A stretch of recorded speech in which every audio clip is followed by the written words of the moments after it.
Hello viewers, welcome back to my new video. In today's video, I will show you how to enable emergency bypass on iPhone. Emergency bypass system is a system through which even if your phone is silent, any call of your emergency number will actually ring. For emergency bypass, we will need a setting. So let's see how to enable the emergency bypass system. First, we have to go to contacts.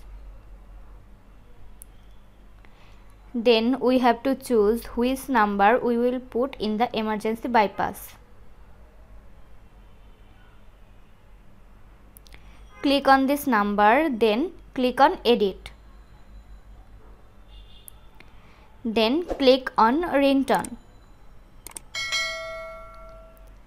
Then we have to turn on emergency bypass.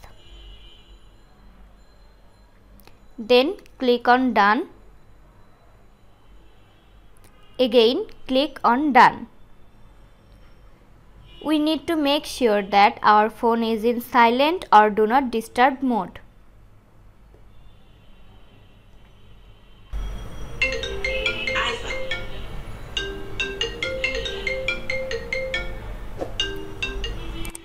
So this was today's video. If you like the video, please do like, comment, share and also subscribe Apple Info channel. Thanks for watching.